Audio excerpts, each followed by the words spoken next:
Alrighty, welcome to episode 225 of Tokwa's Ask Us Anything. As usual, it's been a pretty busy news week. Tesla has announced that it will be holding its delayed annual meeting of shareholders on Thursday, the 6th of November, at its headquarters in Austin, Texas. As well as introducing Diamond Black as a paint option for Model 3 and Y, Tesla has introduced an improved battery pack into newly ordered long-range Model Ys. In a hard-to-ignore rate of expansion of its previously modest geofence, Tesla has released a new robotaxi service map showing relentless penetration into and beyond Waymo's previously exclusive region, which now consequently appears limp in comparison. This distinctive swelling of capacity shows no sign of slowing. In spite of its already impressive appearance, this service region is merely the tip of what will inexorably erupt into a covering of the entirety of the Greater Austin region with an increasing flow of robotaxis. From midnight tonight at certain supercharger locations, Tesla will replace idle fees with a congestion fee. A congestion fee will apply if the site is congested and charging is undertaken beyond 80% battery state of charge, or charging has stopped and the car is not unplugged from the supercharger. In both cases, a 5-minute grace period will apply before the fee commences. And that was this week's news.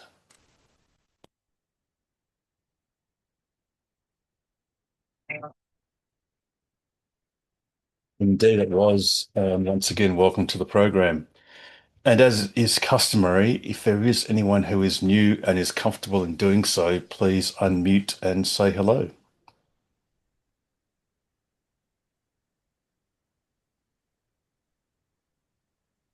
Uh, oh, Johnny, I don't know if you were going to say hello, but we can't hear you if you were.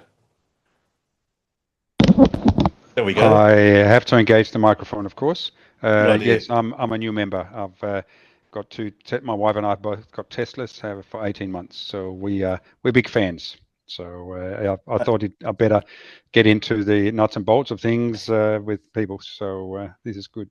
I look forward to it. Fantastic. And absolutely welcome to the program. Yeah, we'll get to some of your questions very soon. Now, Pete, I've got to counsel you against smirking too much at probably what was the third article. I don't know why you were smirking so much. Seriously. Some That was all choice very words serious. there. They were just picked at random out. They just seemed the most appropriate words at the time, Pete. I'm sure they were. Pull the other one, Harold. The complete I'll have to, coincidence that the cars are S3XY, absolutely.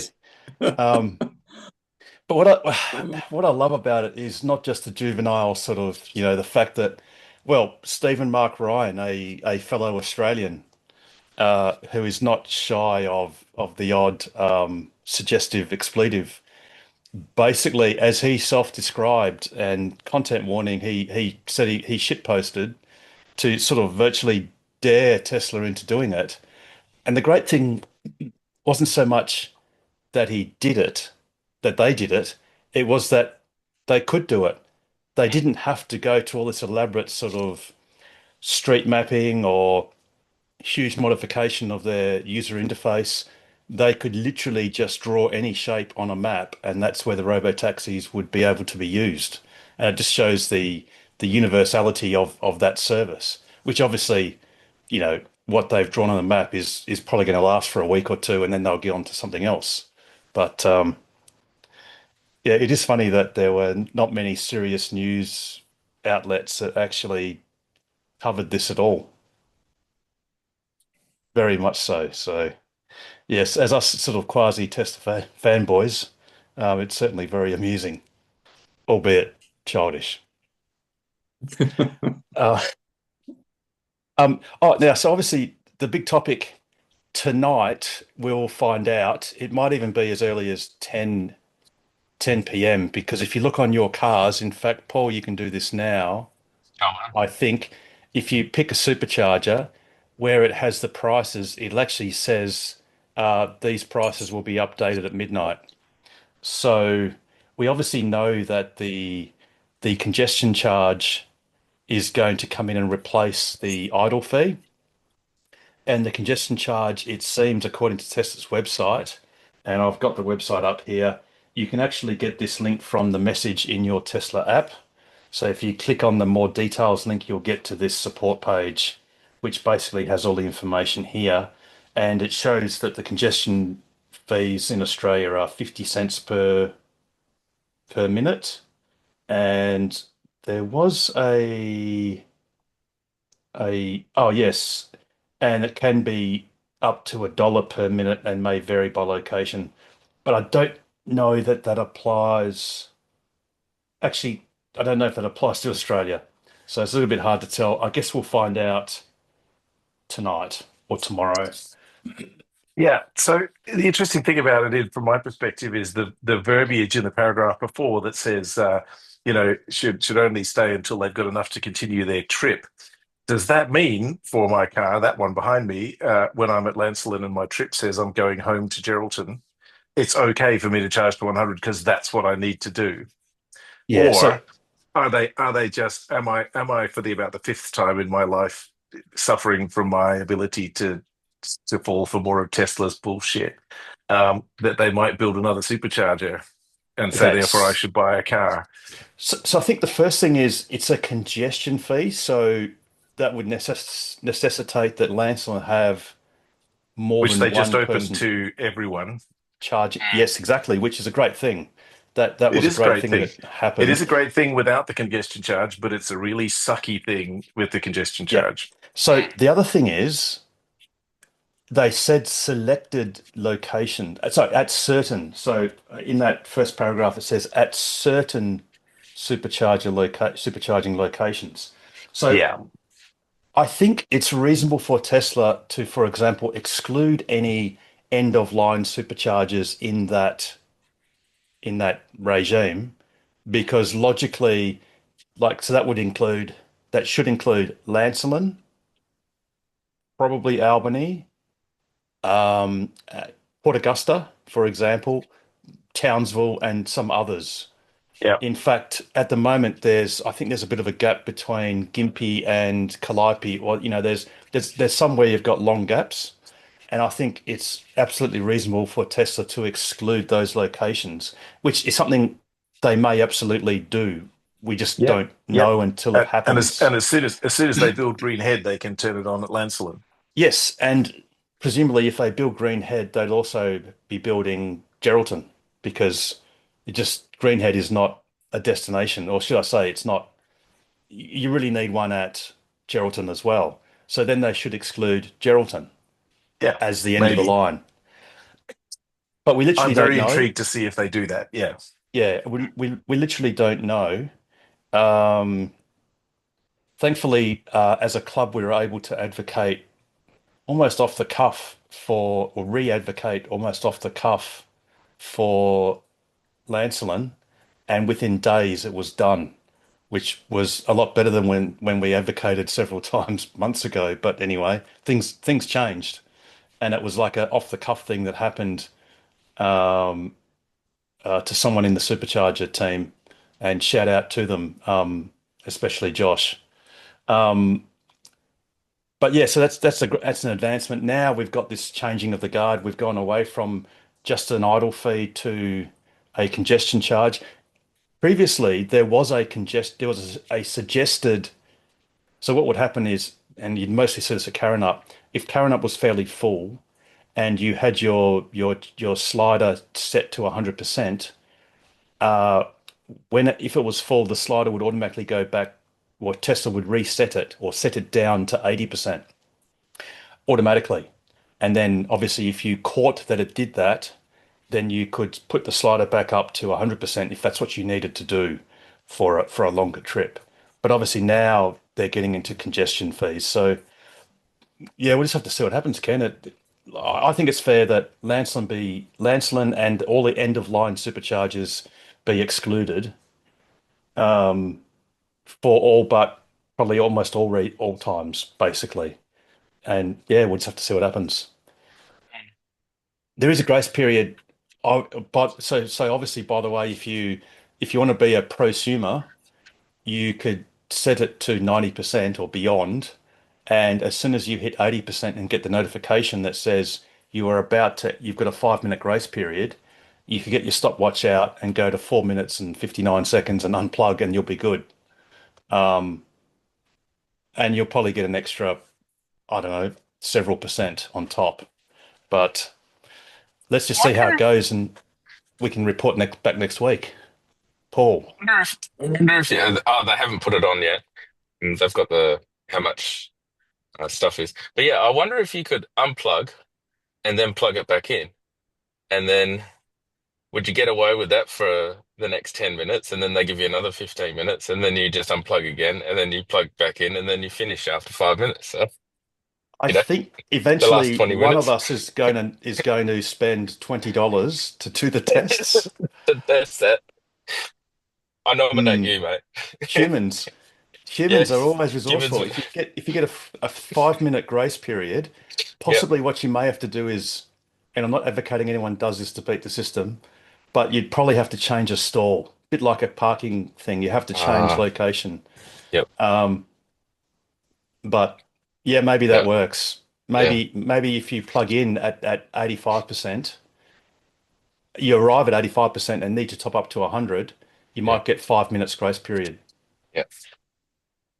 And Who it'll knows? cost anyone about $1 or $2 to find out because you will get a notification that says it's about to start, and you'll probably get a running total of what your idle fee is, or sorry, your congestion charge Congestion is. charge.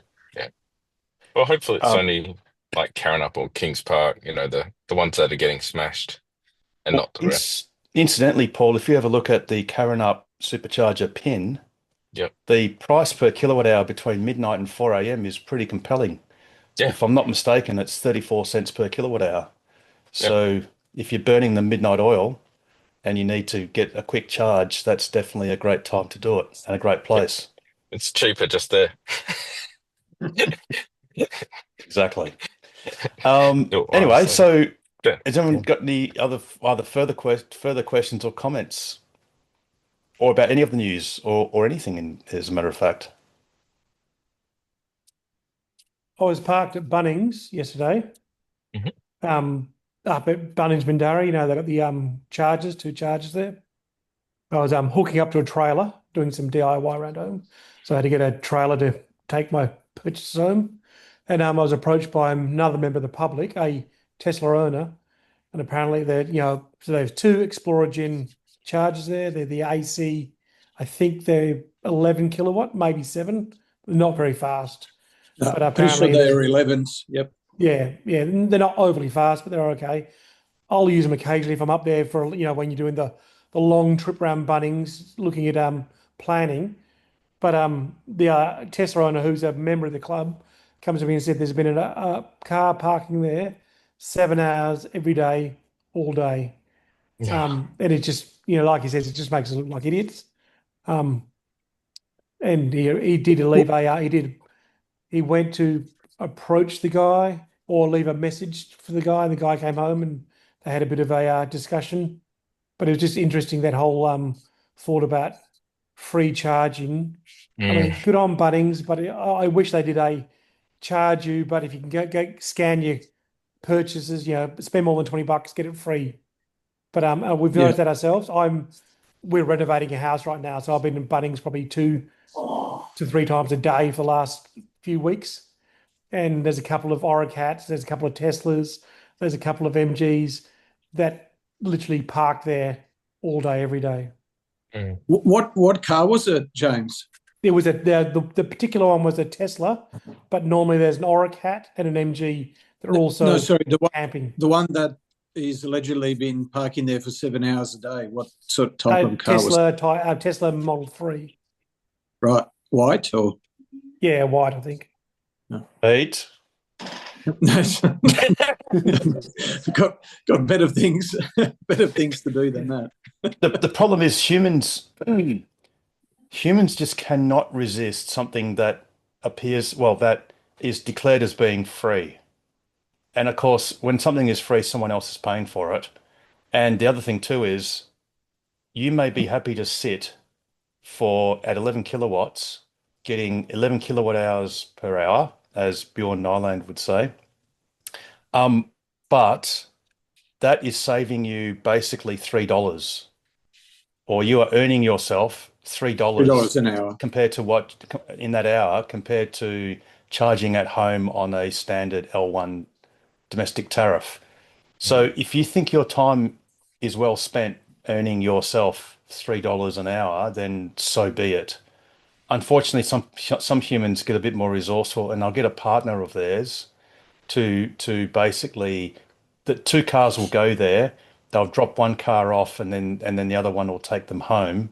Or other people will do things like use little scooters or other similar things that they have in their boot to basically drop the car off to a shopping centre or other place of free charging, and and then come back 5 hours later to militantly get the free juice that they're entitled to.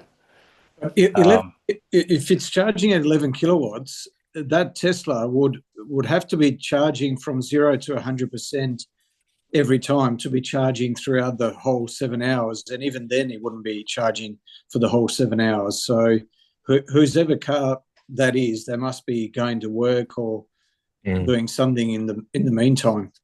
Yep. And what they can do is either the car is actually fully charged for most of that time, which may, depending on what the charger is, may be a bit harder to determine optically what's going on. Or unfortunately, again, humans being as resourceful as we are, though people will do things like turn down the current down to say 5 amps. So you're only drawing 3 kilowatts. So then it takes longer to charge your car. There's no end, unfortunately, to what some people resort to do in order to get the free charging that they feel they're entitled to. And it's unfortunately, sadly, it's human nature. It's very compelling. If anyone ever wonders or questions that a human would try and waste a lot of time to save just a few dollars, just look at what happens on, I think, what used to be on what might still be Cheap Tuesdays, where people may spend half an hour and several dollars of petrol just to get a few cents a litre off, which only saves them a couple of dollars or a few dollars. So, yeah, I agree, James, that the sooner we get rid of free charging, the better. Universally, it just shouldn't happen.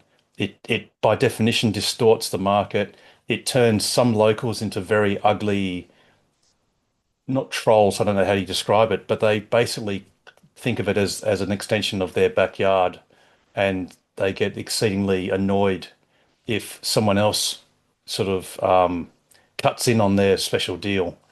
And for people who really do either need it or are legitimately, like you say, James, are legitimately going to Bunnings for the purpose, or another shopping centre for the purpose of using that shopping centre, and to support that endeavour, that all becomes meaningless. And then these things, it's a tragedy of the commons. The common EV owner will simply just pillage that location to death. And that's just what happens all the time. And whether it's a local or an employee or whatever, it'll in every one of those sites will inevitably be abused. And it should just stop.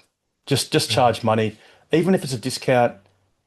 Preferably charge the minimum domestic tariff, so that if someone who can't charge their car at home because they don't have off-street parking, then they're not penalised. But yeah, please stop giving out free charging. It just distorts the market, and it just turns reasonable EV owners into rather ugly individuals. Alrighty. Hey, Jane, I'm not sure if you know, those Explorer charges you can actually book or reserve them for up to about half an hour. So if you're leaving home and you know you're going to Bunnings, just do it on the app. Just reserve it. I'm actually not a huge fan of that system, but if it's there, you're actually better off using it, because you may find you get there and you can't charge. So if you know you're going to go there and you're going to be charging and you need to be charging, just reserve it. It will stay reserved for up to about half an hour. Yeah, no, pretty sure. it's more because we live so local and we're always plugged in. I normally arrive at Bunnings on 90, I think 8% the drive from my house. So there's never any need for me.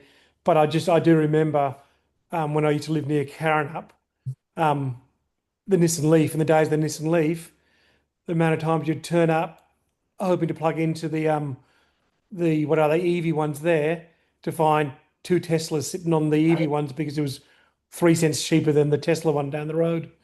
And so there were 6 empty Tesla chargers. Yep. You're sitting there with a Leaf on 3%, having to wait for some Tesla guy to come and I don't know, I can imagine that's the feeling that a lot of people get, and it just adds to that frustration for everybody. No one gives out free petrol, so they should just stop it. Just Go, on Richard. on the subject of paying for charging, so we were back in the UK recently for another friend's wedding, and hired a Polestar 2, which was an awesome car. Would have gone for a Y, but that was all that Hertz had. And we were pretty much universally paying 75 pence per kilowatt hour, which is $1.50 here. It was like pretty much standard. It was epic. I was like, wow, it's so cheap here. Because I'd always thought, oh yeah, it's a bit pricey, but I'm like, nah, it's nothing on that. And I think one was even 89 pence a kilowatt hour. So what's that? Dollar? Hang on, there's my math. $1.80. I was like, this is wild. $1.80. Yeah. How crazy is Hey, that? Richard, is petrol quite a bit more expensive in the UK as well? It is. It's about double. So again, it's about it's about 2 to 1 pound to the dollar at the moment. So yeah, it's around about the same price, but just in pounds rather than dollars. But I mean, look, it probably still would have worked out a bit cheaper. I mean, we did hang on, and we did thousands of Ks. Oh, well done. And but yeah, I'm gonna have to turn the mic off. Hang on. All right. But yeah, point noted. Yeah, that's cool. It seems like a lot of countries the maximum charge rate for EV chargers seems to be sort of 20% below the what would be the equivalent cost in petrol. So they still keep the EV charging cheaper, but that's sort of the cap, because you don't want to be charging more to charge an EV than to pour petrol into your car. So yeah, Peter, Absolutely. I guess they're trying to pay. They've got to pay for the infrastructure. They've got to pay for the installation. So I guess they'll find what the market will cost. There was an interesting podcast with the guy from ChargeFox, and they tried in an Adelaide shopping centre time of day charging to see how it affected, and in reality, it had no effect. People would charge just as much noon time. It said the only one thing they did find is when you substantially discount it, people would go there, but then it was a problem for them. But it was really interesting. But there's also if you watch the Electric Trucker, he's a German guy that's driving long haulage trucks around Europe. He's actually writing an app like a PlugShare app for truck drivers. So he thought he'd better do some research. He got his heavy goods license, and he's actually driving for a trucking company. But he was recently in the UK on a delivery trip, and he was shocked at how probably double the price from mainland Europe. It's because the UK's electricity price is dictated by the price of gas. Yeah. So whatever the price of gas is on the market dictates whatever the electricity price is, and that's because a certain someone invaded another certain country and then completely disrupted everything that was the fundamentals of the UK's electricity pegging prices. So yeah, I mean the good thing about it is that anyone that is providing electric charging is earning an absolute fortune, which is an incentive to put in chargers. So there are some benefits, I guess. Absolutely. All right. Is there anyone new that's got any questions? Looking at you, Johnny. I was actually just joining just to see if I could learn anything new today, and I found the conversations interesting. So I'll be joining occasionally. I don't have any specific questions. Yeah, no worries. I actually follow the Facebook group for Tokwa, and there's a lot of amazing input from people. So I'm just nosy and just want to be listen in. That's totally cool. It's always good to lurk. Yeah. But if anything comes to mind, obviously do please feel free to ask away. I will just do that. And the same for anyone else. Has anyone got any questions or comments? Otherwise, I'll get to watch TV earlier tonight. Here you go. I Here's a was going to question. ask about your meeting with Tesla. How did Oh, that sorry, go? Mike. I will go with Norm and then, sorry, Mike, and then we'll go straight back to you, Mike. Go, Norm. Yeah, I was going to say, how did your meeting with Tesla go? Yeah, good, thanks. That's good. You're going to ask about, excuse me, you're going to ask about the autopilot double press, single press thing on the refresh wires. No, I've got that. It's just, to go back to the speed limit. That was my one. Yep. So certainly raised it and they've taken it on notice, but no commitment one way or another. But yeah, they're aware of it. And I also raised the double button press and these as opposed to single button press on the Juniper Model Ys, the new Model Ys, as opposed to the double button press. And there's nothing I can say about it at the moment until I get like a written confirmation of why it is the way it is and whatever happens from here on out. So we'll have to stay tuned, I'm afraid, for that one. Actually, one bit of good news was, and I think other people knew about it anyway, it's been on PlugShare, is, in fact, I can actually show it on PlugShare, is that the Busselton supercharger, is underway. So by the way, I actually got the pin drop now accurate.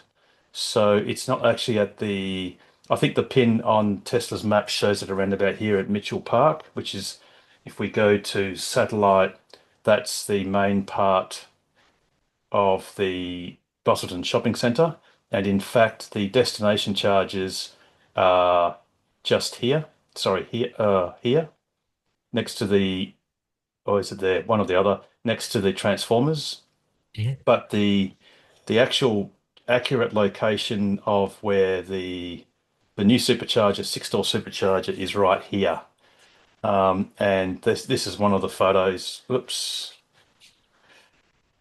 That's a photo I took the other day, where there's going to be 6 stalls. So that's great news. So that's the Busselton supercharger site, which should be ready in the next within the next couple of months. That's actually a good location. I was saying that's a good location actually, because I take my uncle out for lunch every few weeks. That's not far. Yep. Yeah, so it's not far from that.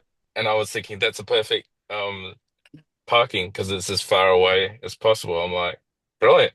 I'm so happy. It is absolutely. I'll test it in a few weeks. Yeah, coming soon. I mean, Coming my soon. wife and I, we drove past Busselton and decided to stay at Margaret River instead. And the great thing is, with any Tesla, you can just do that in one hop. You don't have to charge anywhere. And just plugged into the destination charger at the Margaret River Village shopping centre, where the Woolies is. Mike, you were going to say something. Oh yeah, there was as you probably all know, there was a bit of a softy update this week. Yeah, software update. Yes. Software update this week. Yep. Yeah, go on. Which version was it? Oh, now you're asking. 20.6. Yeah. That was last week. Oh yeah. Go on. Yeah. Go, Mike. Well, it was a couple of days ago, but so yeah, it came through on, it was Monday for me. So yeah, I was just going to ask, has anybody noticed any difference in behavior between saying go ahead on the software versus from the app on the phone versus sitting in the car and giving it the go ahead, all on Wi-Fi at home? The reason I asked was that immediately after that, the next morning, there was a couple of what would you call it? Little irritations in the software that where it had gone to some sort of default setting, and then after a drive or two, it was behaving itself. And I'm just in my mind, I'm thinking it's done that once before, but I'm just wondering, is that because like this one, I did it via the app as opposed to sitting in the car in the garage and giving it the kick in the guts? There's no change. There's no difference whatsoever. Okay. The software doesn't get installed any differently whether you initiate it from the car or from the app. Yeah. All right. The only practical difference in the car is you'll see that there is a 2-minute countdown. And if that's too long for you to wait, if you just tap on that number incessantly, like you tap it about 3 or 4 times, the 1 minute and 58 second countdown will go down to 3 seconds, I think, Yeah. or 2 seconds. So that goes quicker. Whereas if you initiate the installation from your phone, it'll just say that it'll give you a notification, and it'll say that you've got to wait 2 minutes, or in 2 minutes time, I think it says it'll start shortly, and then you can then cancel it using the app. But no, definitely rest assured, the method of which you initiate the installation of the update makes no difference to its behavior. But you're right. Occasionally, when you get a software update, something, or I wouldn't say break, but there'll be a setting, like a button setting that flips and to perhaps a safer default value without you realizing. So for me, what happened was I actually abandoned my car at the Margaret River Supercharger site because I plugged into the destination charger and just left the car overnight. And I went to check the not the dash cam, but the live view that you get when your car's in Sentry mode from my phone. And it frustratingly, because our hotel was literally diagonally across the shopping centre. So when I went to view the remote footage, like as in live camera, it said you have to enable the live camera view in the whatever menu of your car. And it's like, oh man, I did that a month ago when I bought the car. So that button had flipped for whatever reason, presumably with that 2025.20.6 software update. So you're right. Sometimes you can get a setting that flips inadvertently or unexpectedly. And yeah, you just got to go in there and just change it back to where you had it. Yeah, in this case, it's like it's not even flip. Like the Sentry mode wasn't on, and it should have been. Yes. Because we could see from the store where we were, a reasonable distance from the car, some bloke fishing around, and I always get suspicious of people smacking into the car like they do. And when I got back, there was no Sentry alert. And that happened. I couldn't get it to come on but after like 2 stops and starts, it was all good again. So I've had that sort of thing a couple of times. With Sentry mode? That sort of thing where there's setting wouldn't behave itself, but after a couple of drives, it's almost like it was still finishing doing its install as you do the first 10 or 15 kilometers of driving or something. Who knows? Yeah. But I just wondered whether there was the cause was because I installed it, and you've answered that. Thanks, Harold. Just bear in mind, if you've got one of these. Yes. Yes. Well, let's just get some focus happening. If you got one of these Tesla memory sticks, please remember that it's a memory stick. It is not an SSD. It's not a solid state drive. These things are wearing items. So what will happen, it's not a matter of might, it's simply a matter of time before this thing wears out and starts getting very crappy, and you start getting unreliable dash cam recordings or Sentry mode recordings. So, and you'll also notice, I think it's somewhere in the instruction manual or in your warranty thing. Actually, no, I know where it is. If you go to Tesla's website, I'm pretty sure when you buy one, it actually says this is not subject to a warranty. Like they don't warrant the longevity of this. So please treat it as a wearing item that's inherently unreliable in the long term, Yeah. and replace it with something that's not a memory stick. Sorry, yes, a memory stick. It needs to be either an SS, a solid state drive, or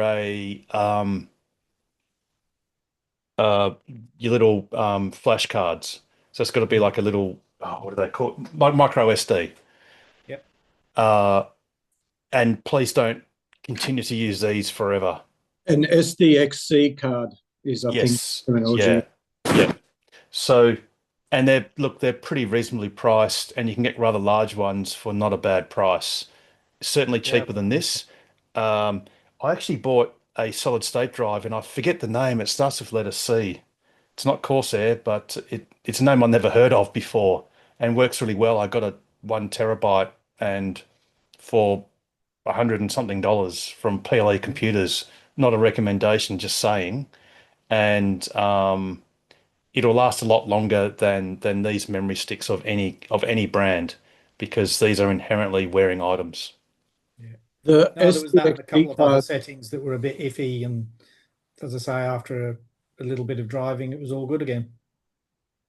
yeah, just with those SDXC cards, don't buy anything larger than 256 gig, because that's the maximum that will work in the car.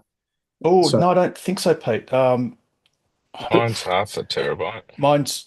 I've got in fact, I'll just look up the shop just so I can show you the actual vehicle accessories. So unless that's changed in the new, no, I'm pretty sure it hasn't, because I'm pretty sure in the new one I've tried it. I've got a 1 terabyte SDXC card, and I tried it with that, and it wouldn't even recognize it. But the 256 gig works without problems on all the Teslas, even the 2019 ones. Yeah, well, the current cars, I've got a 1 gig, 1 terabyte, you mean? 1 terabyte, sorry, and it 1 works gig. perfectly well. I actually just told Tesla I just told the car to format it, and it just did. Sorry, that's because you've got a hard drive, Harold. But I'm just talking specifically the SDXC cards. Anything 256 gig doesn't seem to work. Okay. Yeah, I'll have to take your word on it. I think I might have had a 128 gig SD card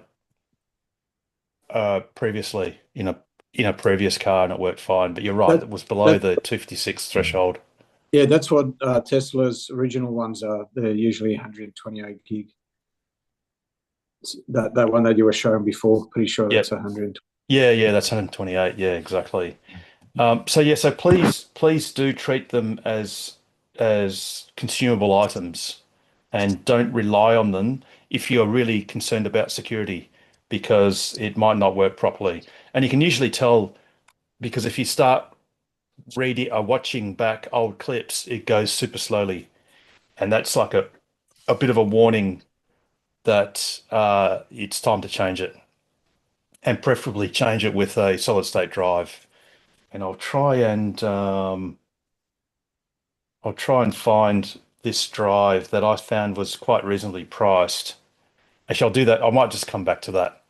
But in the meantime, has anyone else got any other questions or comments? Harold, just a point about the Sentry Mode. We live pretty close to our church, and when we go to church or the local shopping, which is not the big shopping center, the Sentry Mode doesn't go on. I got to turn it on manually. So I assume at a certain radius from your home, it just doesn't switch on automatically. How close to home? It's like we're across the oval at this. Okay. So drive. you're talking like maybe like less than several hundred meters. Yeah, probably. Yeah, it's possible. I remember someone else was having a similar issue. Yeah. With excluding home or something, and that wasn't working because the address wasn't quite right. That was in Karrinyup or around there, I think, from memory. Yeah. Yeah, look, Norm, that could be true, and then you have to, frustratingly, you've got to manually turn it on. Yeah. So What just I for need to- other people who may experience that, you have to turn it on manually if you go. No, Norm, what you could do to try and sort of work around it is, let's say the let's say your home is to the west of the church. Yep. Then what you would do is you would go west maybe another 100 meters, Okay. and set that as your home, and then see if when you're actually at home, if it still recognizes that as home. And Yep. then when you go to the church, you might find it's just outside of its range. So you may be able to, fix it that way. Yeah, I'll have a Something try. consistent here, guys, because it was me originally when I first got the old 3. So I got the 2022 3, and in the charging stats, it was 400 meters to the closest charger at Karrinyup, not the Tesla spot, the other spot. And it was saying that was home. And where the Teslas are at Karrinyup, that was okay. So that was all good, and I understood that, and that may be an issue. But for me, on my 3, literally down the edge of the driveway, my Sentry mode comes on. So there's some inconsistency here. Yeah, so I Yeah, think the problem. Yeah, Go go on. on. I was going to say the problem is Tesla's trying to be helpful and be a little bit broader, because sometimes people have larger properties, or, it could be an acre or something or whatever. So I guess if you've got very close proximity, you can get some unintended consequences for your particular case. So yeah, so Norm, that's obviously the case for you, and Mike the same. So Well, it's not for me. That's the issue. It's not. Sentry mode works as I'd expect to. yes, but not your charging differential. So there's a Yeah, the there's charging one's a different Yeah. thing. Yeah. Yeah. Oh, and thanks, James, for posting up. I think you put in the Corsair. I actually, on reflection, it also started with C, but it was actually a Crucial one. It was actually this one here that was slightly dearer than the Corsair. Mm. But I think the reason why I got the Crucial was, at the time there was no WA stock of the Corsair. And I saw some guy on YouTube using the Crucial, and it worked all right. So anyway, like I said, I'm not necessarily recommending anyone gets that particular one. But the other good thing is, I think it came with a short length, or did I have to buy it? I might have had to buy it, a USB-A to USB-C cable, but it's a short length, which meant that I put a lot of stuff in my glove box, like mainly tissues. Like, I have several spare packets, and because the USB stick goes in sort of the center back part of your glove box, it's very convenient to have like a flexible little short lead, which I think I might have got at Officeworks actually, because it was cheaper than PLE, and just makes it convenient. You can obviously on Tesla's website buy their 1 terabyte hard drive, which conveniently plugs straight in, but to be honest, it's a little bit dear. $50. It's rather expensive. It's several $100s. So Hey, Harold, it's when I picked up my car, mine actually came with one. the big plug. You mean just this? No, Oh, sorry, no, wrong one. no, This one. no. Oh, it came with the big SSD. It came with a big one. I'm Wow. straight out the car. Well, mine Hang on. didn't. So lucky you. Give me a moment. One moment, please, as Big Clive would say. Alex must know someone. Open glove box. I get rid of my screen.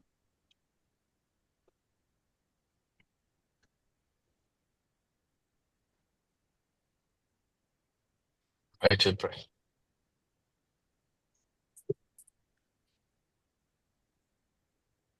Well, I thought it did. It doesn't. No, it's only the little one. No, the little one. I Yeah, thought yeah, it did, no, you but, didn't. No, yeah, Tesla no. would have. That would have been quite remiss of Tesla to put in something that I think on Tesla's website, it's like about $400 or something. It's not cheap, Yeah. just quietly.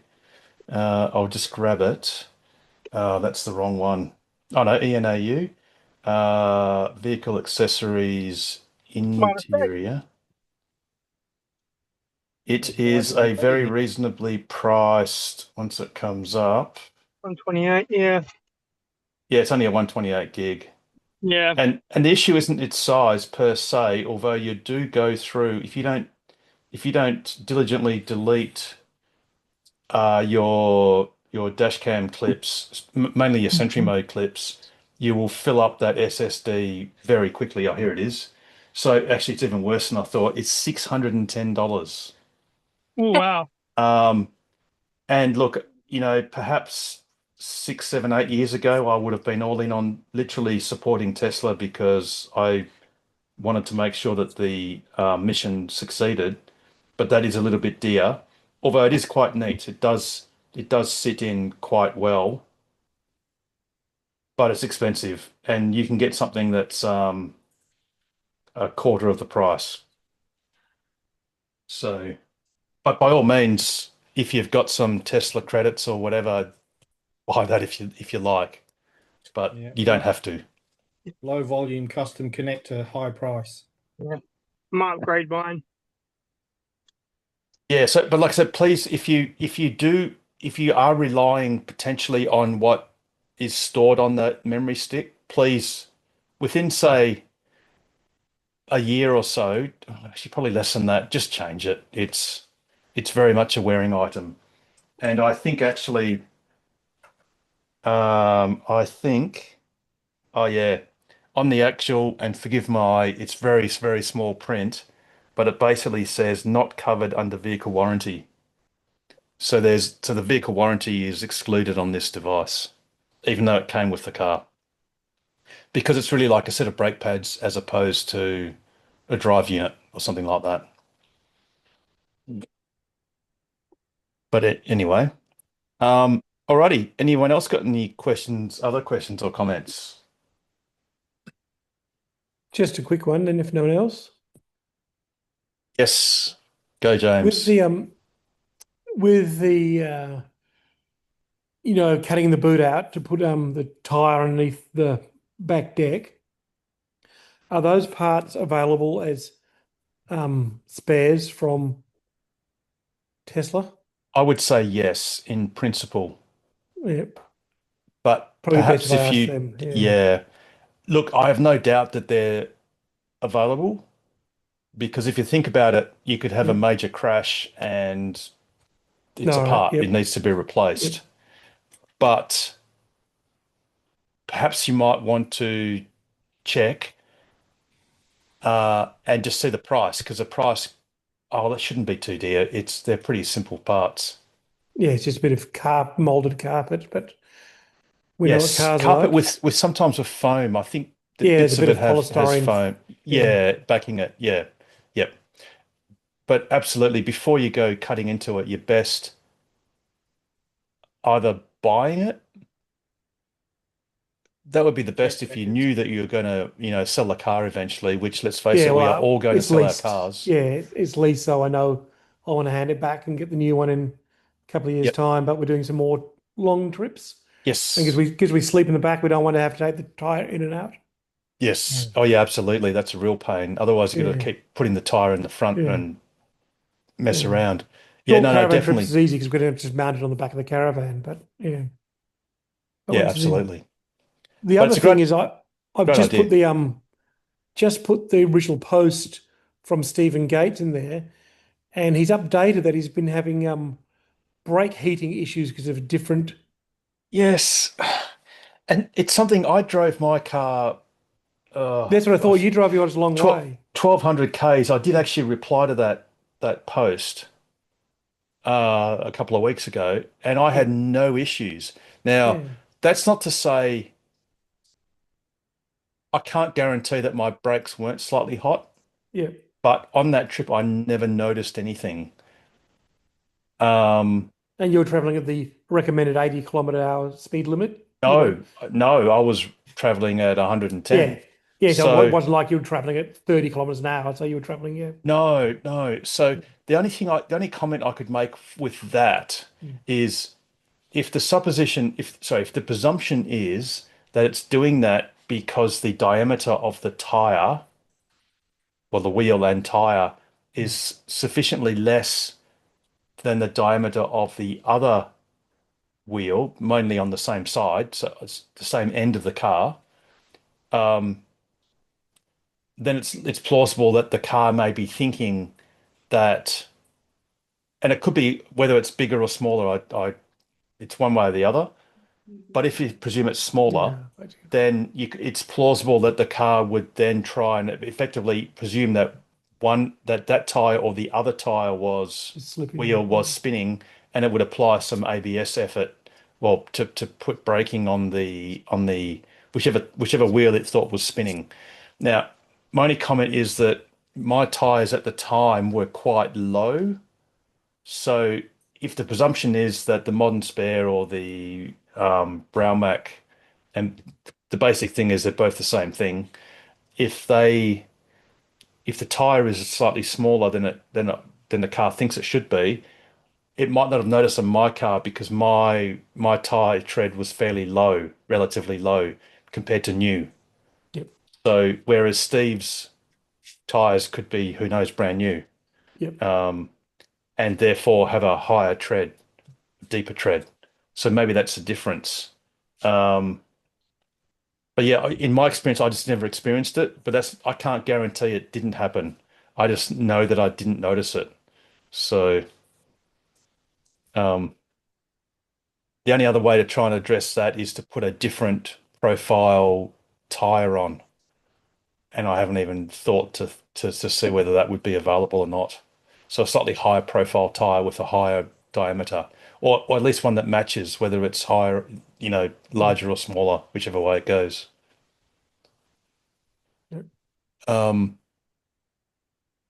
Yeah, that's all I can say about it. But in my experience, it worked fine, and I had to uncomfortably wear that spare tire for a lot longer than I really wanted to, because basically when I got to Cooper Pedy, it was a long weekend and everyone had left the town. All the tire people had left, and I had to go all the way from north of Eldunda to Ceduna via Port Augusta before I got a tire repair place at Ceduna to put on a not perfectly fitting spare. But yeah, Which tire certainly place did interesting. you use in Ceduna? Oh, Was I it a can't shed remember. around the back, or was it Yeah. It was yeah. I forget what it was called because I literally just rang him and he said, "Yeah, I got something that's near enough." It was the wrong profile or the wrong width or something, but I just didn't care because I just wanted something. And he fitted it while I waited, and yeah, it was all cool. But yeah, the main No, thing was we he had to was get a open. repair, not a repair. We got a tire checked in Ceduna, and he was a really good guy. Yeah, I think yeah, when you go to the front, it's really busy. It's all full of crap and stuff, and then there's Yeah, like storage in the back. Yeah, that's the one. Yep, nice bloke. Yep, definitely nice bloke. And didn't cost very much either. It was like something really like it wasn't much more than $100. It was really cheap tire, but it did the job. Alrighty. Any other questions or comments? I do have one. Speaking of tyres, that was occurring to me the other day in my previous ordinary cars, or whatever you want to call them. I've always, in recent years, run slightly wider tyres, one or two sizes more than what the OEM specified. So on my old car, it was 215, and I run 235s. And I did that for a variety of reasons, but the main one being is that the tyres would not wear away until they passed their 7-year out of time warranty. I mean, they were still actually serviceable, but I found out the hard way that tires, the rubber actually breaks down after a while. So, but they still had like at least half their tread on, and that was like 70,000 kilometers later, or 80,000 or something, some enormous amount. So here we are with electric vehicles. So apart from the annoying thing of curb rash, the other reasons for having slightly wider tyres is it virtually eliminates curb rash on your rims. So does anybody do that on a Tesla? You know, so I think ours are what, 235s on a 3, I think, from memory. And so can you get like a 245 or a 255 in, you know, the types of tyres? Probably. You'd have to. Has anybody done it? Does people do it? Because I imagine there's some impact on efficiency because you've got a higher rolling resistance because you've got a wider tyre. I mean, that's why they don't wear out.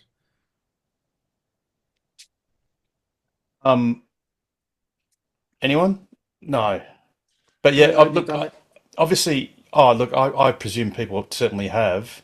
But you'd have to just check with the tyre. It's literally a matter of getting the same profile, same diameter. Sorry, no, it's going to be a different profile. It'll be a different profile. I mean, it's different. It's 255 instead of 35. It'd be 45. No, 35. It'd be a lower profile. Be a lower number. profile. Yeah. And of course, with that, you have certain incremental widths, and only, I think a profile only goes in upwards of 5s. So it's something like that. Yeah. 35, 45. I don't know if there's a 40 or a 30. Maybe there is. So you will never get a perfect matching of diameter, which I have doesn't a calculator though, like most people who do these things. And they'll say it's plus or minus, and a car will tolerate plus or minus 3% or whatever it is, some figure. So yeah, the tyre people will probably tell you what works. Yes. I mean, I dare say if it was an old TC Cortina, it wouldn't have mattered. But with something that actually my wife said to me last night, and said of our children who are in their early 20s or mid to early 20s, one thing we should ask the little kiddies is, do you know what a choke is? And it's like, they would have thought it's something that's not appropriate to do to one's partner, but certainly nothing that they ever imagined a car would have. But anyway. But yeah, so absolutely, Mike. So yeah, you could certainly go wider for sure. It's just a matter of getting one that matches and at a reasonable price. Yeah, absolutely. Yes, that was actually one of the other little benefits, was that, like most cars of the older type, the speedos are always a little bit under. So I picked the tyres that would make the speedo more accurate, and it happened to be the right size as well. And that's something I don't know. Be interesting to see what happens on ours. I don't know if Tesla compensates its apparent speed to its real speed. Yes, that's why I was asking. And I think I've got a feeling it might, but it'd just take it'd take a bit of effort to try and nail it down for sure. Actually, we'd have to ask Tesla, because I do know that Tesla, its distance is in one of the metrics. It's either in miles or meters. It's one or the other, and it converts from one to the other. And it's literally got to do with counting notches on the drive units after the gear ratio is accounted for. And the car always reads 2 kilometers roughly per hour above the speed you're actually doing. And I mean, for example, in Australia, there's a rule that says that speedos can be plus 3%. something but minus nothing. So it can never underread your speed, but it is permitted to overread it by 2 or 3%. But it cannot underread, not allowed. Yeah, so most people err on the side of over. Yeah. Yeah. So if you set your speed to 2 kilometers an hour indicated higher, that will probably be dead on the actual speed limit. Or sorry, the set speed will always be 2 kilometers higher than your actual speed. And the funny thing is, the car admits it when you go through one of those average speed zones. So you go down towards Bunbury and you hit the average speed zone, and if you dial in between 102 and 103 kilometers per hour, it'll say 100. Oh, sorry, 100, 112 or 113, it'll say 110 all the time, everywhere. So, yeah, I just don't know what's going on there. But I have a feeling it might be adjusting for tread wear so that the speed it's indicating is accurate, plus it's including its offset. But we'd have to confirm that with Tesla. Yeah, so I was just doing preliminary thinking. I always study these things being engineering types well in advance of the need. And I was just thinking, yeah, can I get slightly wider tyres and then patch up my curb rash and then don't get it anymore? Don't just drive accurately, Mike. Come on. No, it's not that. It's a skill. Yeah, right. Because it is a difficulty actually, just as like using which is it? It'll be the front lower mirror at the front. What's it called? The whatever that the title is for that one. Yep. You know, that's on the wing mirror. That's on the wing low down. I use that to look where the curb is, and unfortunately, the edge of the car. If you put the edge of the car next, so it lines up with the curb, your wheels are getting curb rash. So you've got to be off a bit. Because I thought the edge of the car stands out past the wheels, but it doesn't the way the camera works. No. I've found this the hard way. I always on the 3. This is on the 3, of course. Yeah, on the wing mirrors, I always look at where the tire is. I don't care where the car is; just look at the tire. But yeah, sure. But the problem too is if you're reversing, that's easy enough to do on your back wheel, but you can't see your front wheel. Correct. And you've got to be careful that you are either parallel or slightly turning in towards the curb to guarantee that your front wheel doesn't get rim rashed, because you can't see it. There's nothing shows the front wheel, whereas your wing mirrors will show either of your back wheels. Yeah. But yeah, and you can't rely on, if you've got the new Juniper, you can't rely on the front camera, and nor could you rely on your rear camera for that matter either, because all of that geometry is slightly out. Yeah. So yeah, absolutely. Colin, you've got your hand up. Hi, Harold. You just reminded me of something. That average speed zone on the way to Bunbury, my car doesn't, it's never shown that it exists. Does that appear for everyone else? Yep. It never shows for me. Do you check the date or the number or the software version, for lack of a better term, for your navigation data? It's 2025.8. Oh, right. It's never shown for me, and I'm living in Bunbury at the moment, so I go through that section all the time. And Paul, if you can please look on your car, I don't think there's a setting to turn that on or off.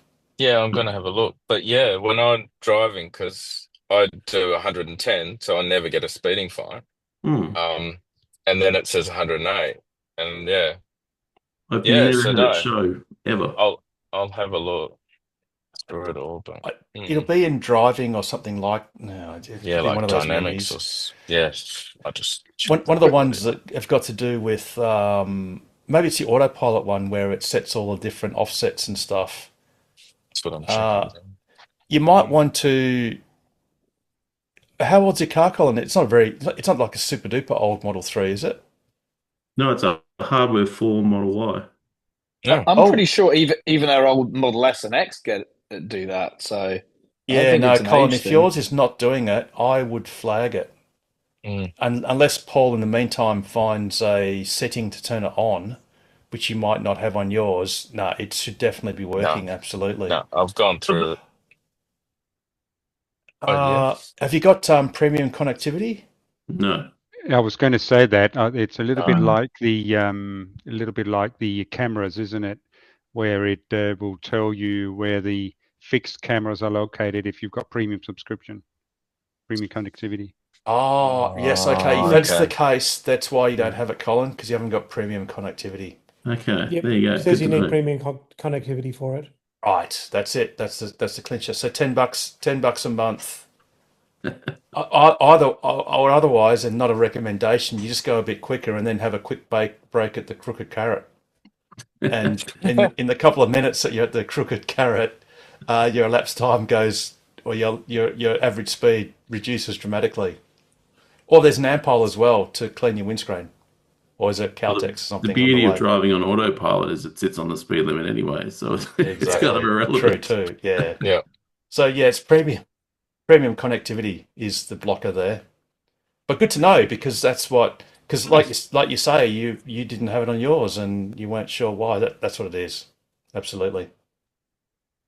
I've also in the chat Your got fam- Yes, James. a tip from Grok that says how to improve the accuracy of your home location. It says use the Google 6-digit code, not your address. I was wondering if either Pete or Alex could try putting that in because it says it's much more accurate. Cool. Yeah, that's that alphanumeric code that Google uses. Yeah. Yeah. That'd be good. If you could Where'd you use find what that three code? words, it'd be Yeah. even better, but Tesla doesn't implement that yet. So where'd you find that code?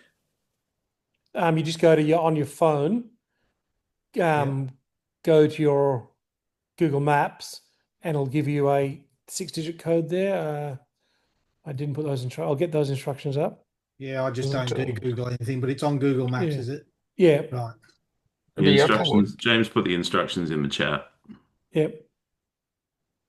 Yeah, I've lost all that, unfortunately. Because I work on a browser here, it restarted itself, so I've lost all the earlier chat. But that's all right. I'll look it up in Google. It's fine. Thanks, guys. Yep. Very good. Yeah, so it's interesting if they're how that works. I mean, if it was the what three words, you would be accurate to within a 3 by 3 meter Yep. box, which would be even better. But anyway, maybe one day. I'll give it a go and see what happens. Yep. Then go next door and see if you're and just an aside, James, because I can't text and talk once you not text and talk. The reason why I look a little bit green on the edges is because that's my green screen, and that's just literally a painted roller blind that I just put but green. in Zoom the setting is supposed to try and match that, but it's not. Yeah, the problem is not the right hue. If I use Zoom, I could have done it in Zoom, but then I'll lose the control of being able to, for example. Yeah, I know. That's what I thought. But you're using OBS, but you're still using Zoom. So for example, hang on, let me put the green screen back on. If I change the background, whoops, then that's a camera feed from the front of my place, which I use for non-Tokwa stuff. So I can have more control over what OBS gives me more control. But if you look at the news, like Channel 7 News or Channel 9 News, it's actually shocking, and I've been meaning to tell them, please change the colour of your background because you're putting that cast onto the presenters. And no, but in Zoom, even though you're using OBS, you're feeding into Zoom as Zoom only knows it's a camera feed. In the settings there's a little slider that says I'm using a green screen. Yeah. Have you? Okay. Under Zoom Workplace, go to settings. Yep. Then under video and effects, and scroll down under your virtual background. There's the I have a green screen slider. Yeah, I'll try and do that. Okay, so what you're saying is... And then it's supposed to take a reference of the green screen to adjust the lot. Right. So then you're saying video effects, virtual backgrounds? No? Underneath the virtual backgrounds, the next one down. I have a green screen. I have a green screen. Yep. Didn't change it. I'm still green. My edges are still green. Yeah, no, that doesn't change. Okay. So, all right, we'll stop that meta. Yep. That's very meta. But like I said, it's even worse when you look at the broadcasters and they have either a green or a blue hue, and it's like, wow, that's really... And I mean, they've got the most incentive because they're rather their budget is infinitely greater than my budget by definition because my budget is zero. But But it yeah, adds to, I guess, it adds to the conspiracy theory that Harold is from Mars. that's right, exactly. I really am just a Martian. Perhaps we're all from Mars. Yeah. Perhaps we're all a simulation, which Grok will work out. Grok 5 will tell us, or not. Mm. Alrighty. Speaking of which, I mean, that's, Grok's great. Would anyone admit to paying $300 US a month for Grok Heavy? You have to be Definitely a not. real pro user to do that. But yeah, there's certainly some pretty interesting results with the new Grok. And obviously, I did not put it in the news because it's literally irrelevant to us in Australia at the moment. But clearly, Grok is coming to cars. We just don't know when that's going to be in Australia. And to be perfectly honest, if it's not in Australia, well, it's irrelevant to us until it is. A little bit like FSD supervised, which is hopefully coming to Australia soon. So, and same as robotaxis and all the other stuff, which hopefully will come to Australia soon too. All right. Excuse me. Any other questions or comments? Do you want a rocket commentary from me? So I don't know if you guys noticed, SpaceX hit their 500 return flight this week, which is a milestone for those who like their rockets. Now, was So that just think about the that. 500th recovery or 500th flight to orbit? 500th recovery. Oh, wow. Okay, cool. Now you tested me, Harold. Yeah, I think I might have doubted. I think I might have sown that seed. I think it might be the 500th flight, not recovery. But hey, I'm happy to be wrong. Yeah, no, you could be right. There was a time once when I was wrong, but I think I was wrong. Yeah, it won't be many less than that for actual recoveries, of course. True too. Yeah, absolutely. And if you think about it, for all Save the Planet people around the place, that's 500 first stages that are not in the drink somewhere. Yep. That's a lot of metal and rocket engines and stuff. Well, So, and they're the only guys doing it. yeah, it's terrible. But that's the classic example of having a cost plus industry whereby it literally didn't matter how much it cost. The customer would always pay, and there was zero incentive to greatly innovate whatsoever. It's a classic case of market failure, and a classic case of Elon Musk literally redefining the market, and rightly so, saying that the easiest parallel to think about is if you were to fly between Los Angeles and Sydney in an aeroplane, and at the end of the trip, you just ditched that aeroplane and built a new one for the return flight. And it's like, which you could do, but that would make airline flights horrendously expensive. And that's exactly what rockets had done for the last 60 years, was do precisely that, until Elon Musk said, well, what are the limits of physics? And surely it's possible to return the rocket back to something, whether it's a barge in the ocean or back on land, and recover it the whole lot.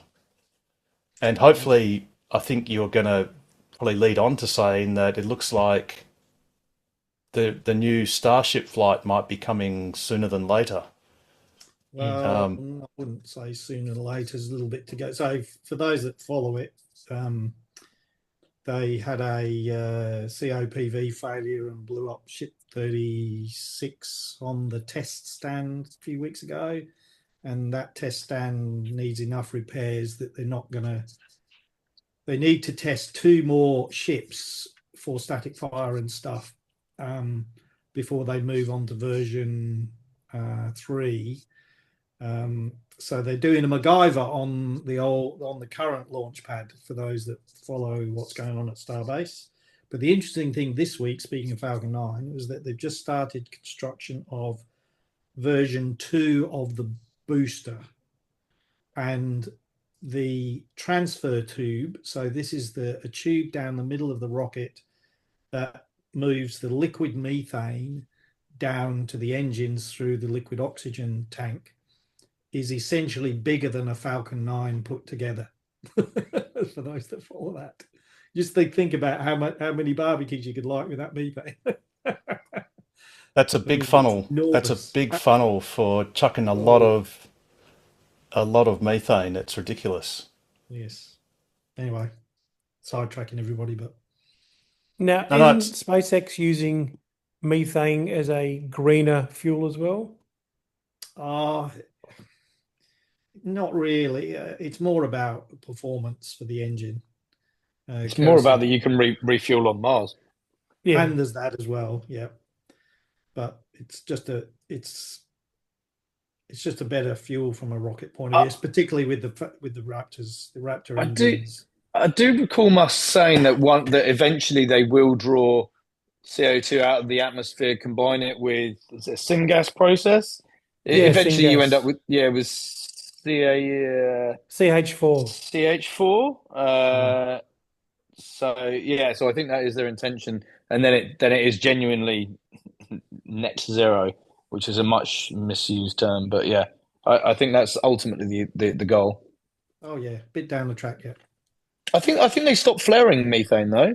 I think there was some technology piece of equipment they needed to, because I think they did have a methane flare, but then I think that they brought in some equipment that then stopped that, and then re-liquefied it. So.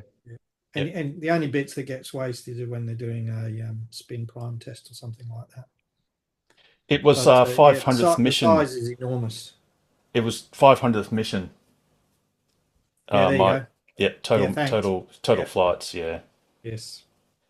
I was trying to find the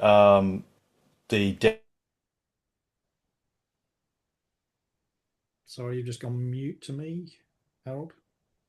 You're mute, Harold. Yeah. Harold, you've just gone mute for some reason. Yeah, and they've been saying that the Starship's going to start again in 3 weeks' time, as of this morning. Sorry about that. Didn't realise that was Zoom muting me. Yeah, weirdly. So mine flipped out before. Sorry about that. That's okay. Yeah, Musk said it would be 1 to 2 months the other day, and then in the last day or so they've been saying about 3 weeks, which, looking at, they've got a static fire 37, ship 37, and Launchpad 1, or whatever you want to call it,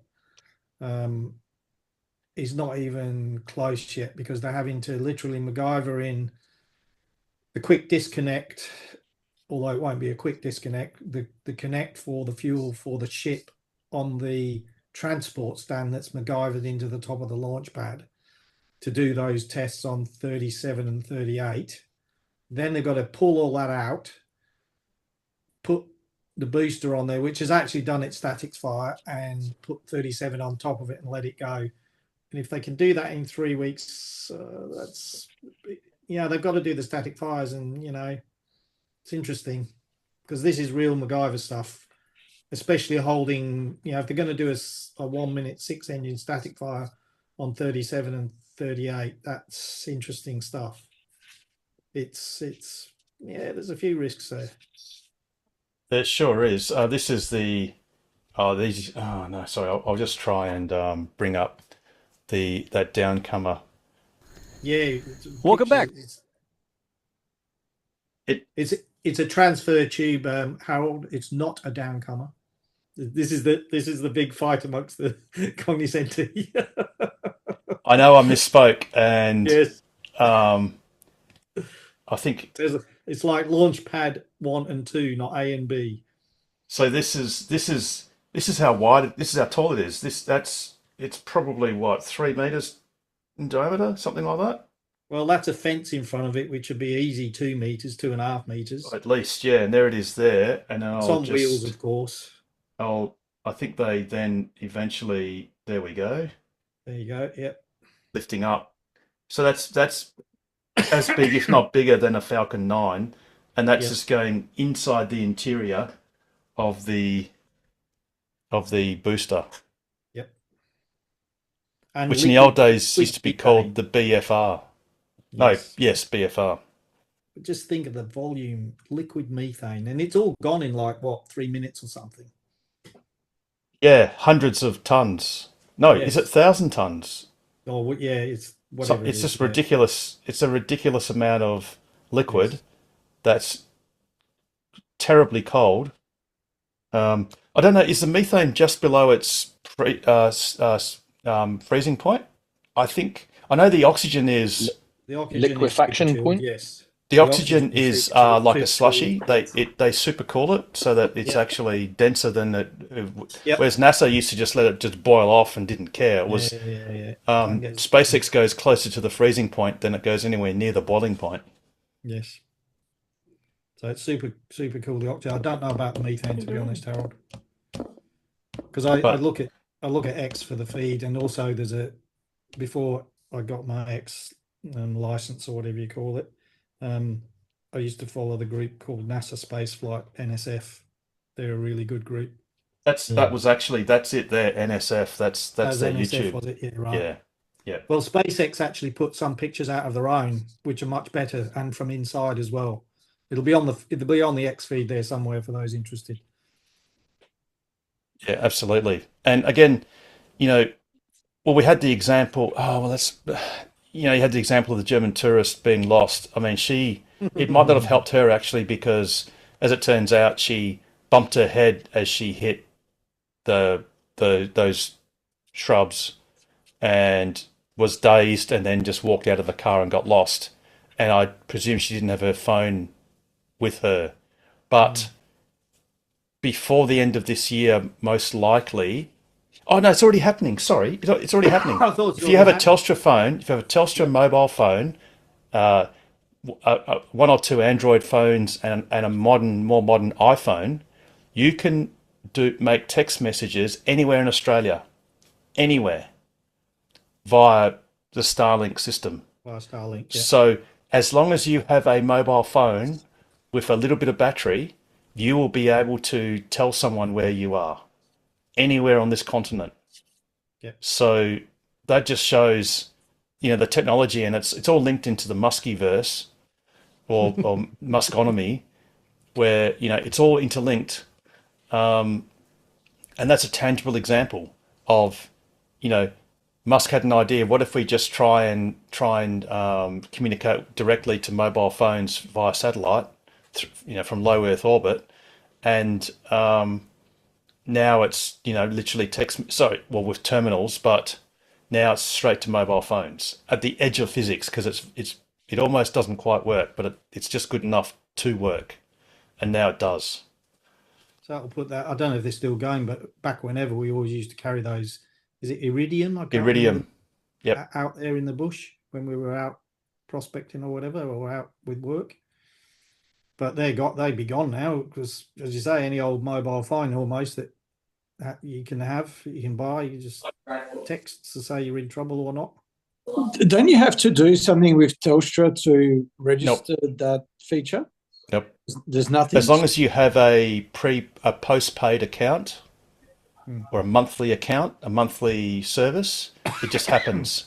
So when I went up to Karratha on the day trip a few weeks ago, 2 or 3 weeks ago, it just worked. You've got to be out of any mobile coverage whatsoever.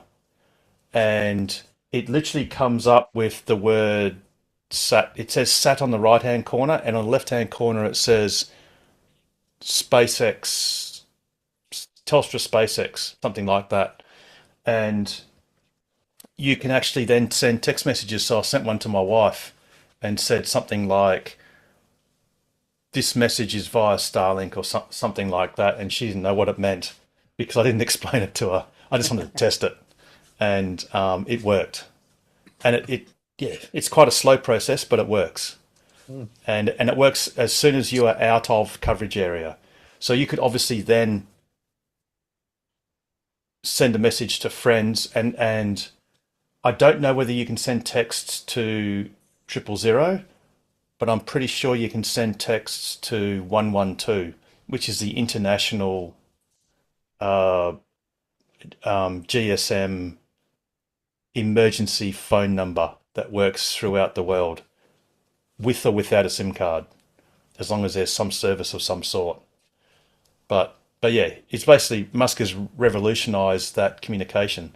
And I defy anyone to go for a drive in the country and not see a house or some structure that hasn't got a Starlink dish on it in the middle of nowhere, because it's basically the best communications you can get anywhere, bar none. Does it cost you anything to do the text? No, No. not that I noticed. No. I mean, to be honest, That's I didn't okay. really look closely, but I would have thought if it was going to cost any amount of no, I'm Yeah, certain they it's a would lose. complimentary. Yeah. It's a complimentary service. Yeah.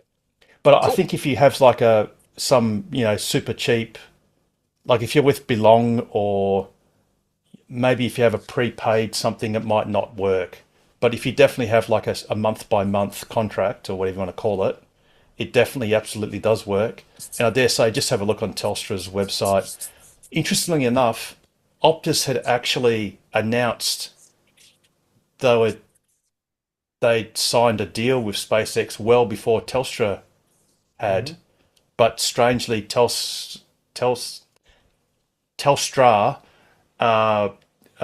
launched the service before Optus. Don't know why, but perhaps they were motivated to gazump I them. thought Optus had already been there because it was so long ago that they, Yep. you know, put up the flag. I just thought they'd already done it and Telstra were following along. In fact, I think was it the Verizon at the launch in the States when they first launched the direct to mobile service. I think it had lists of countries that were coming soon, and I think it even listed Optus as the carrier. Yep. For which I was slightly disappointed, because I had to resort to getting Telstra, because when you drive around Australia, the only thing that works most places Telstra is Telstra. Yep. So after many, many years, I relented and went to Telstra. Back in 2018, I think it was, when I changed over, and reluctantly stayed with them ever since. But yeah, now it's all powered in the remote areas by SpaceX, and I think they're going to eventually bring voice calls as well, which again, that's another level of amazing technology.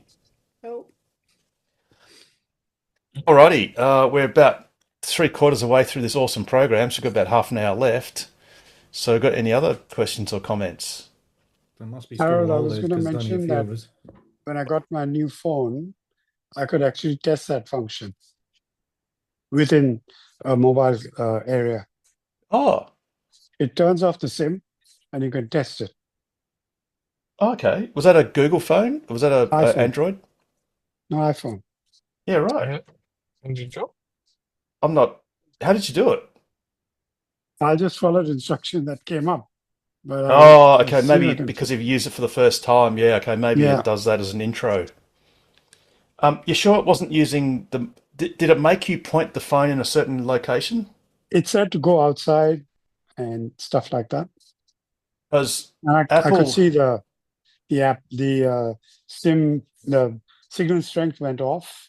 I didn't notice that the Tesla symbol, but Skylab, SpaceX, yeah. I've actually got. I did take photos of it, and I posted it up on X. I think the one Norm's talking about is the Apple emergency one. I think so which too. Is slightly different. Yeah. It uses satellite as well, but it's different. Yes, in fact, those satellites are further away. So that one you have to actually point. It actually on the screen it shows you where to point in the sky to get a better signal. I have got it here in 2 seconds. What comes up is, I'll just spotlight myself. So what comes up is Telstra SpaceX on the left-hand side, and then you've got SAT on the right-hand side. So that's my normal background. So that's what comes up. And at the time, the SAT was a low signal strength. But I realized that's because I had it inside my car and I wasn't really facing it outwards sort of looking through the windscreen. So I could have actually. I realised later on the signal strength went up to like something like about 3, and then you can just send a text, and yeah, I just said, "Oh, hello, this message is being sent via satellite." So my wife obviously clearly thought I'd just lost it and was probably having a stroke or something on the highway, being driven on autopilot. But then I rang her later on and said, "Oh, did you get my message?" And she goes, "Yeah, what was that about?" And I said, told her why. Colin, you got your hand up. Just a question. I don't know if this has been covered already. The change in range for the long range that happened last week. Do we have any information on what's changed in the battery, or is it the same supplier, different cylinders, or anything like that? So courtesy of Jason Stanley, who had a bit of a chat with the guys at Tesla, it's the same. It's LG, so it's the same supplier, but they upped the battery cells from, I can't remember, let's call it 4,000 milliamp hours to 4,350 milliamp hours or something like that. So they've made improvements at the cell level, which then gives the entire pack a larger capacity, which Jason was talking about something like 82 kilowatt hours. Now, I know my Juniper pack, when it was brand new, its total capacity was about 78.8 kilowatt hours. So you've got a gain of, let's call it perhaps 4 kilowatt hours, which if we just do some numbers on that, 4,140 divide, yeah, maybe it's a little bit more gain than that. Might be 80, high 82 or maybe 83 kilowatt hours. Total pack size, and you've got a buffer of about 3.5 kilowatt hours that gets taken off that. So it is actually don't know, like it could be, they could have made the walls of the cells thinner, the steel wall, so then you can put more jelly roll in, more of the actual foil. They could have made the foil thinner, so again you can put a longer length, more foil or more battery rolled up inside the canister. But or it could have been a chemistry improvement, or maybe a combination of all three things. So the actual capacity of each cell is slightly larger. So it's a physical improvement of the pack. It's not just some virtual thing or an efficiency gain. So if you order a refreshed long range Model Y from a few days ago, then you'll get the higher capacity. And that was something that was available in China from about February, sometime in February. That change was made, but I don't think the change has come to any Australian cars yet. So, for example, I'm going to find out my wife's car, which is on a ship, we think now, and will probably arrive in the next couple of weeks. Well, we'll find out as soon as I put a dongle on it. I'll find out whether it's the larger pack size or not, because that car would have been made about a month ago. So it's just a matter of whether they changed over all the packs 1 or 2 or 3 months ago, bearing in mind all the launch vehicles were built, I think, actually in February, but they weren't the larger pack. And, that's just one of those things. You buy a Tesla and sure enough, a few weeks later or a couple of months later, something better comes along, but that's always the way.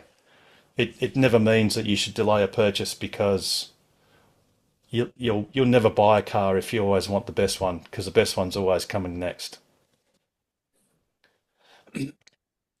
But yeah, anyway, it is what it is.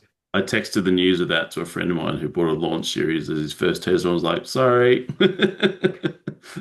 Yes. Then I was telling him about that version. You remember that when they first brought out the 4680 cell Model Y, and a little while later you could pay $1,000 or something and do a software unlock for some extra capacity. Yeah, that's right. Yeah. I said to him, they've done it once before, and he's like, "Oh, I'll keep hoping then." But... No. So definitely not in this case. No, absolutely. It's confirmed that it's literally a physical improvement. So no, we're not going to get a pleasant surprise and the BMS will open up and go, surprise, we've got an extra 4 kilowatt hours. And look, to be honest, if you've bought like me, I've bought a Model Y. You know, I've enjoyed it for nearly 2 months now. You know, done a lap around Australia. That was great. For me, as an extreme user, yeah, I wish I had an extra 4 kilowatt hours or 5 or whatever.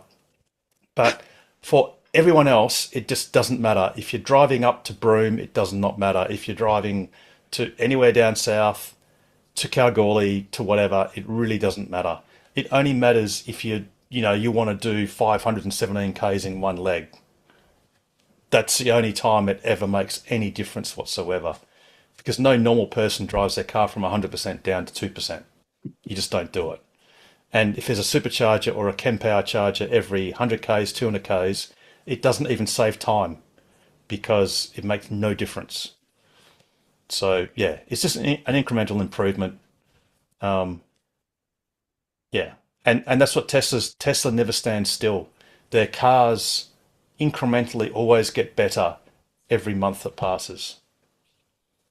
And anyway, once the Cybertruck comes, we won't care.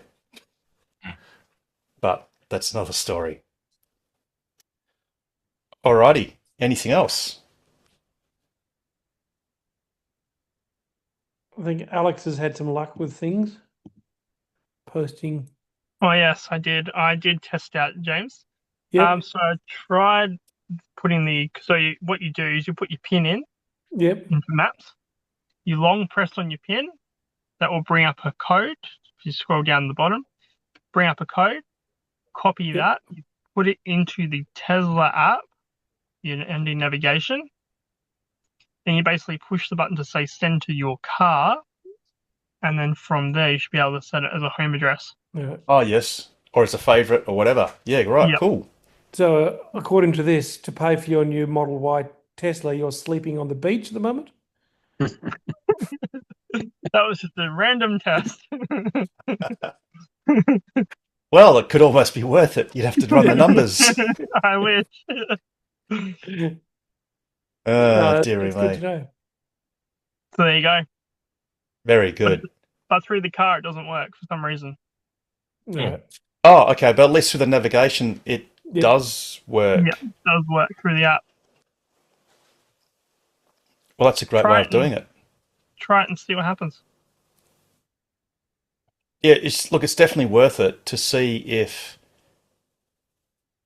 it looks at that code only being relevant to a radius of 10 meters as opposed to an address. Oh, well, it depends. Yeah, it does depend. But either way, if it doesn't quite work as, if you say ignore home and it thinks home is a radius of 500 meters, it just is what it is. Unfortunately, it's an edge case. Yeah.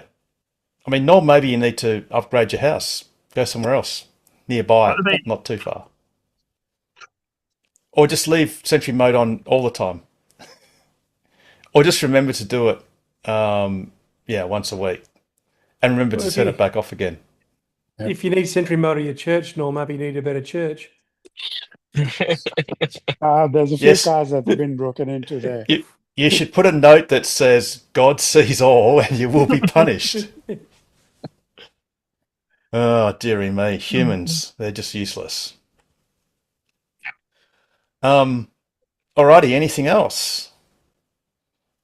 Well, I've got one thing in in an interview with an English UK battery installer. They met the manufacturers to talk about a few things, and they confirmed Powerwall 3 will be three-phase backup compliant early 2026. Right. Yep.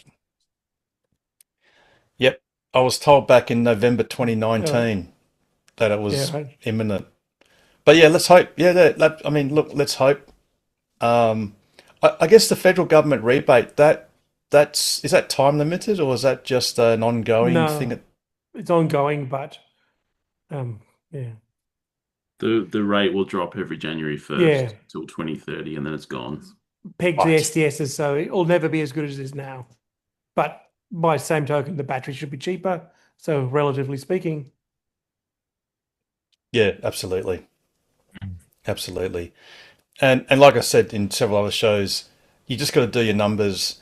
Even with the rebate, if you look at the total cost of ownership and all that sort of stuff, and you presume the battery drops dead the day after warranty, which it won't, but just in worst case, it might not strictly be economically viable in the strict economic sense. But if you include one or two power outages, that in itself could almost pay for it or pay a substantial amount of it for what you don't lose and the convenience and security of knowing that your house will keep going, whereas others won't. And it's also very satisfying to know that you're storing your solar in the battery and using it later. And let's face it, many of us don't need to buy a Tesla per se. We could have gotten by with a motorbike or something, or a push bike or whatever, but you only live once, and not everything has to be strictly economically viable to be worthwhile. What's the price of joy? Exactly. yeah, That's otherwise right. no one would ever get married, would they? As they say, you can't be happy forever. What's that saying? You can't be happy forever. It's about time you got married. Anyway, we won't go there. Most of us are very happily married. And yeah, it's a highly worthwhile thing to do, folks. Kiddies, do get married. Don't live in sin. Did you see EVs putting variable charging as well? They have off-peak charging now, EV chargers. Oh no, That's good. Okay, that's good. And it's something that I'm not sure that ChargeFox has implemented yet, but it's something that I did find out from them that can be done. Actually, no, yes, it can now be done.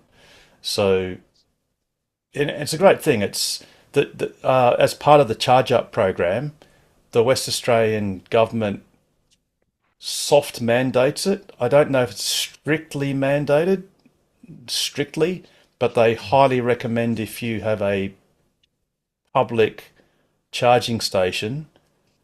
Sorry, all subsidised charging stations in WA under the Charge Up program ought to have a disincentive for charging between 5 p.m. and 9 p.m.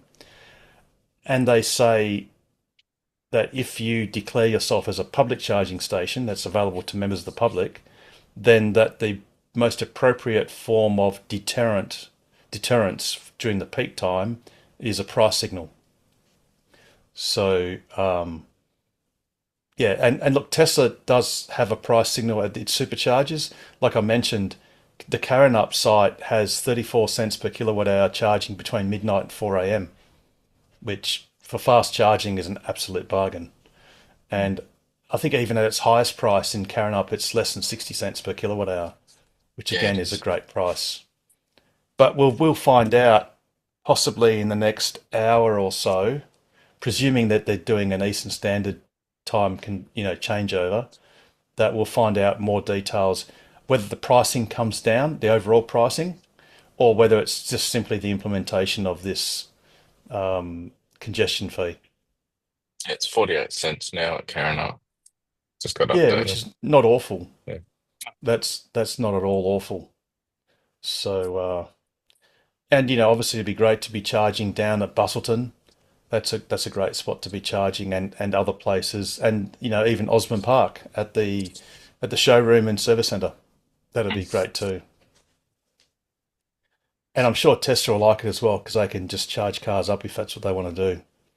They really need one at O'Connor at the delivery centre, but maybe one day. Really, really handy for my March salmon fishing trips down to Yallingup, because I'll be able to.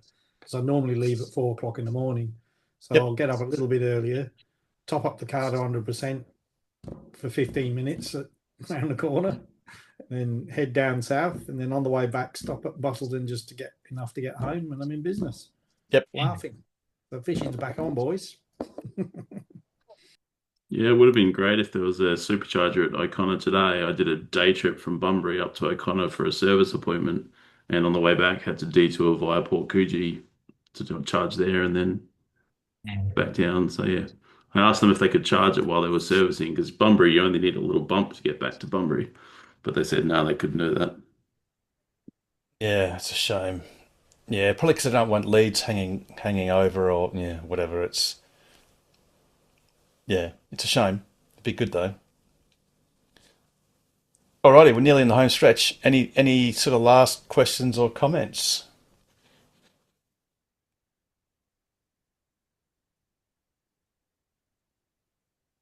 No, I think we might be all good. Let me just check. Sorry about this. Oh, come on. Come on, Zoom. Do the right thing. There we go. Pete's not in the house, so I'll have to do Pete's outro. Oh, he is there. No, sorry, Pete is there. Awesome. Very good. Sorry, Pete, I just got to get set up. All right. So if there's no other questions or comments, Pete, how would you see out an awesome show like this as if I didn't already know? As always, stay safe, stay sustainable, and stay ahead of the curve. And the best way to do that is buy a Tesla, join TOCWA, and ask us anything about accelerating the world's transition to sustainable energy and abundance. Have a wonderful week, everyone, and I really do look forward to seeing you on next week's episode of TOCWA's Ask Us Anything. Good night, everyone. Good night. Deal. See you guys. Oh, that didn't work. Night, everyone. No, mate. Is that